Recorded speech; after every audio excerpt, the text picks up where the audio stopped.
Hello friends, home cook মঞ্জুতে আপনাদের সবাইকে অনেক অনেক স্বাগত। আজ আমার রেসিপিতে থাকছে রসগোল্লা, যেইটা একদম হবে দোকানের মতো খেতে, কিন্তু বাড়িতে বানানো যায় একদম সহজভাবে। এই সহজভাবে স্পঞ্জি রসগোল্লা আমি কিভাবে বানাচ্ছি আজ আপনাদের সাথে এটাই শেয়ার করছি, চলুন।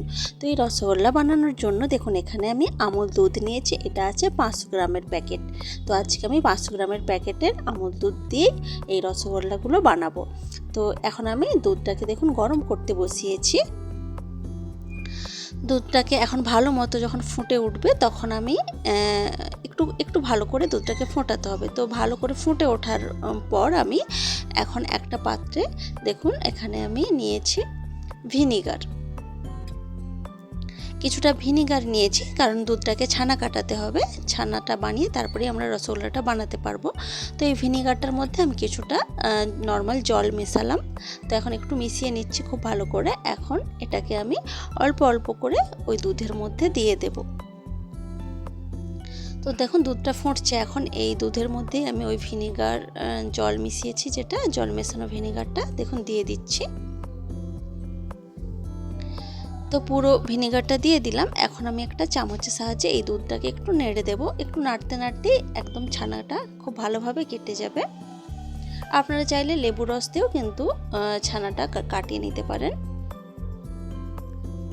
তো দেখুন ছানাটা কিন্তু একদম খুব সুন্দরভাবে কেটে গেছে। এখন এই ছানাটা থেকে জলটাকে আলাদা করতে হবে। তো তার জন্য দেখুন আমি একটা পাত্র নিচ্ছি, এর উপরে আমি একটা বড় সাইজের ছাঁকনি নিয়ে নিয়েছি। এখন আমি একটা সাদা সুতির কাপড় নিয়েছি, পাতলা সুতির কাপড়, যে কোনো আপনাদের হাতের কাছে যেটা থাকবেন পাতলা একটা সুতির কাপড় নিয়ে নেবেন। তো তার উপর দেখুন আমি ছানা যে জল মেশানো যে ছানাটা ছিল, দুধটা কাটিয়ে যে ছানাটা কেটেছে সেটা আমি ঢেলে দিলাম। এখন আমি এটা থেকে জলটা একটু চেপে চেপে ভালো করে বের করে দেব। তো দেখুন এইভাবে ঘুরিয়ে ঘুরিয়ে দিলে জলটা কিন্তু খুব সহজে যেটা ছানার মধ্যে রয়ে গেছে সেটা কিন্তু বেরিয়ে যাবে। তারপর আমি এটাকে একটু বেঁধে দেব, মুখটা বেঁধে দিয়ে একটু ঝুলিয়ে রাখবো। তাহলে এরপরেও যদি কোনো রকম জল রয়ে যায় ছানার মধ্যে তাহলে কিন্তু সেটাও ঝরে পড়ে যাবে। আর ছানা থেকে জলটা বের করে দেওয়াটা কিন্তু খুবই জরুরি। ছানার মধ্যে যদি বেশি জল থাকে তাহলে রসগোল্লাগুলো কিন্তু খুব একটা ভালো হবে না।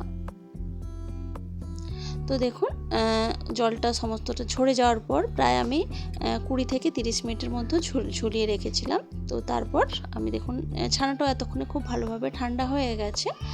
তো আমি একটা পাত্রে ছানাটা নিয়ে নিচ্ছি। এখন দেখুন ছানাটা একদমই ঝুরঝুরে। তো এই ঝুরঝুরি ছানাটাকে আমি একদম ভালো করে হাত দিয়ে এইভাবে মাখবো, মেখে মেখে একদম একটা ভালো মতো একটা মন্ড টাইপের তৈরি করব। আর এটা কিন্তু খুব ভালোভাবেই মাখতে হবে। দেখবেন মাখতে মাখতে একদম নরম হয়ে যাবে ছানাটা, আর একদম একটা মন্ডর আকার নিয়ে নেবে। একটু হাত দিয়ে ঘষে ঘষে দেখুন আমি এইভাবে মাখিয়ে নিচ্ছি। তো দেখুন এই ছানার মধ্যে যে ঝুরঝুরে ভাবটা ছিল সেই ঝুরঝুরে ভাবটা কেটে গিয়ে একটা মন্ডর মতো হয়ে গেছে। এখন আমি এর মধ্যে 1 চামচ মতো ময়দা দিচ্ছি। ময়দা দিয়ে ছানাটাকে আবারও খুব ভালোভাবে মাখিয়ে নেব। আমরা ঠিক আটা যেইভাবে মাখি সেইভাবেই কিন্তু খুব ভালোভাবে আমি মাখিয়ে নিচ্ছি।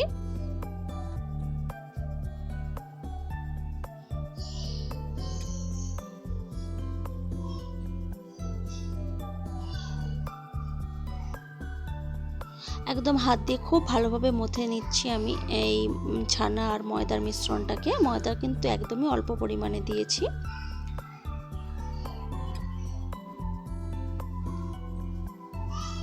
তো দেখুন খুব ভালোভাবে একটা মন্ড কিন্তু তৈরি হয়ে গেছে ছানাটা থেকে।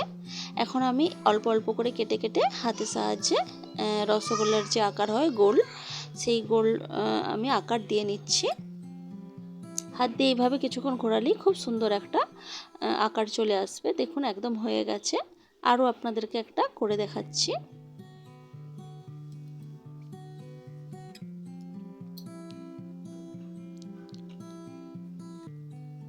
দেখুন আরও একটা গোল্লা বানানো হয়ে গেছে ছানাটা থেকে।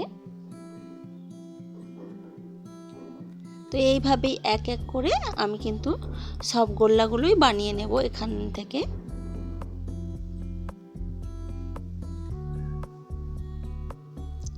তো দেখুন এইভাবে এক এক করে আমি সমস্ত গোল্লাগুলোকেই বানিয়ে নিয়েছি। আর 500 গ্রাম দুধ থেকে দেখুন 8টা মতো গোল্লা হয়েছে।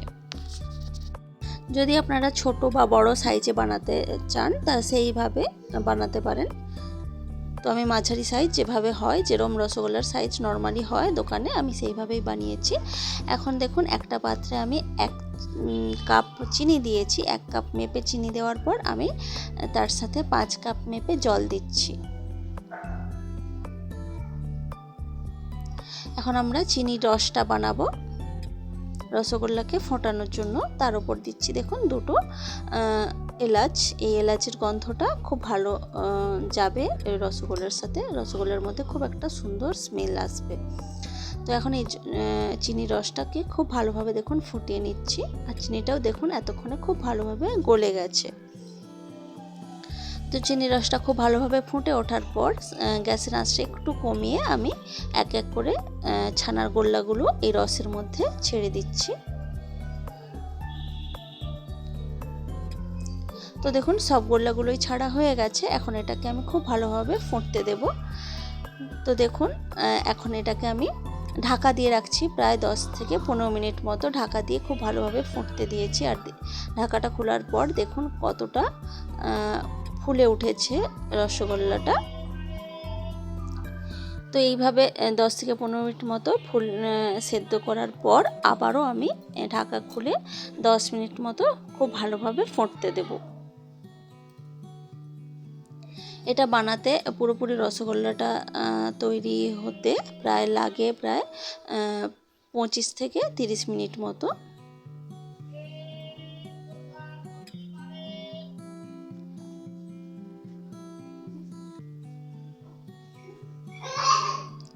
তো এইভাবে ফুটিয়ে নিয়েছি আরও 10 মিনিট ঢাকা খুলে। তো এরপর গ্যাস বন্ধ করে আমি এটাকে ঢাকা দিয়ে রাখবো প্রায় 10 থেকে 15 মিনিট মতো। তো 10 থেকে 15 মিনিট মতো দেখুন ঢাকা খুলে আমি সার্ভ করে দিয়েছি রসগোল্লা। দেখতে দেখুন কতটা সুন্দর হয়েছে। দোকানের থেকে কিন্তু কোনো অংশে কম না বাড়িতে বানানো রসগোল্লা। খেতেও যেমন হয় দোকানের মতো, আর দেখতেও কিন্তু একদমই দোকানের মতো হয়েছে।